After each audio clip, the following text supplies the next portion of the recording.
Preso en su cuerpo, Feijóo asiste entonces a su primera muerte. Tenía 21 años y sus padres decidieron enviarlo al campo para que se restableciera. Realiza entonces un viaje de la ciudad de Cienfuegos a casa de su tío en el campo. Allí, mientras convalece y siente que su cuerpo se purifica junto a la naturaleza, comienza a fraguarse un poemario, El pájaro de las soledades, y con él su poética alrededor del canto a la naturaleza. Sin saberlo, con dolor, como a través de un parto, Feijóo se está insertando en la cultura cubana y llega a su primera resurrección. Un hombre se fue al desierto a hacer un pozo y se pasó 10 años dando pico y pala y ahondando el pozo. Y el pozo parecía no tener fondo. Y el hombre seguía tenazmente buscando el agua. Y se echó otros 10 años dando pico y pala tras el agua. Y cuando al fin dio fondo, en lugar de agua salió un potente chorro de arena.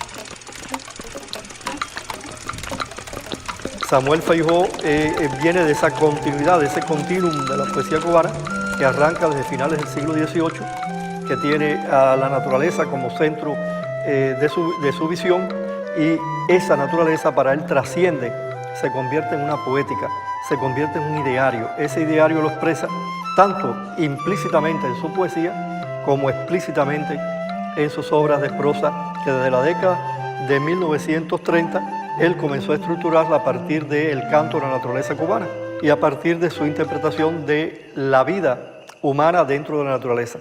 Para él la naturaleza mostraba una faz, o sea, un rostro, y ese rostro es el paisaje. El paisaje está lleno de ornamentación, de ornato, y de esa ornamentación surgían justamente las miradas que él hacía, las miradas líricas que él hacía a la realidad. Esto él lo engarzaba con pasajes bíblicos. Hay que recordar que Feijóo tenía una formación protestante y esto pues le da a esa mirada hacia la naturaleza la búsqueda de un Dios a escondido, o sea, un Dios escondido. Detrás de esa faz hay la búsqueda del ser, y el ser está dividido para Feijóo en dos partes, el ser humano y el ser divino. Luego él adquiere, con el advenimiento de la revolución, adquiere una etapa de eticidad, o sea, pasa una etapa de eticidad en que lo ético y la vida social es fundamental en su poesía. Los temas bíblicos que aparecen en su obra anterior ahora comienzan a derivarse hacia una vida comunal. Esa ética va a derivar en una épica, y por eso surgen los cuentos, las novelas de Feijóo, que van a aparecer todas en la década del 60, aunque ya Feijóo había ganado una vez una mención. Conmover sin dramatizar. Ahí es donde yo siento que Julio encontró un punto de inspiración, de provocación, de motivación en la novela de Feijóo para llevarla al cine. Julio quería evitar una densidad, entrecomillada, de tipo dramático. En esto se entronca lo que Feijóo estaba expresando en su novela con Bertolt Brecht.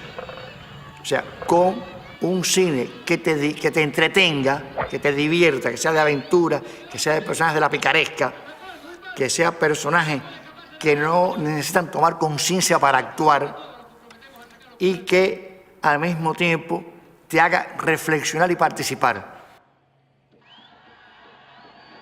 O sea, no hay ninguna película en el cine cubano que haya tenido la cantidad de público que tuvo Juan Quinquín.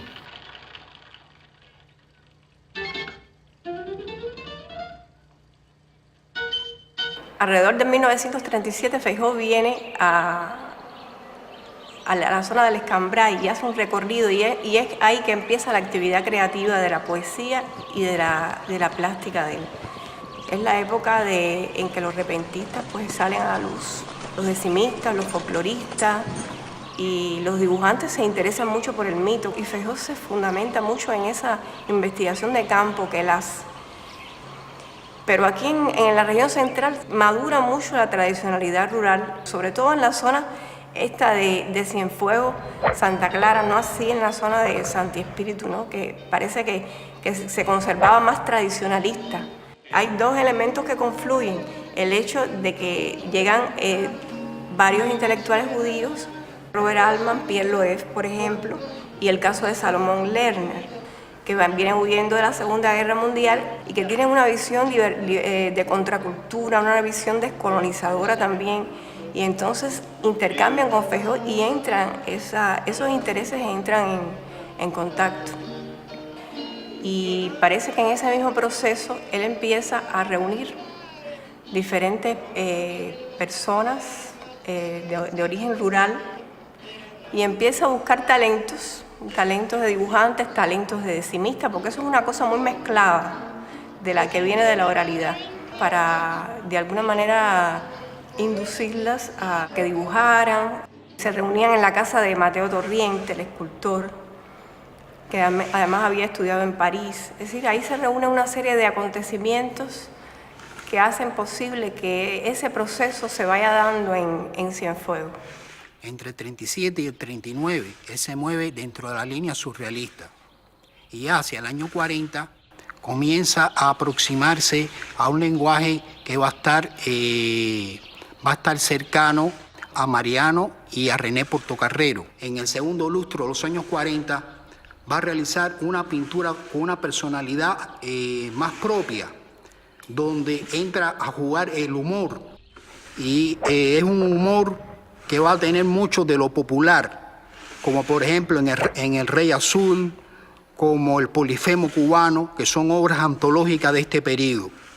Ya en los años 50, en el momento en que la abstracción domina la pintura cubana, encontramos a Samuel Feijó adentrándose dentro de los mitos populares cubanos y sobre todo los del campo, en obras antológicas como La Dama Oriental, El mito del conejo, La cena del Guajiro, que son obras sustanciales de este periodo en las cuales va a constituir un contrapunto con el resto de la pintura que se venía realizando en los años 50.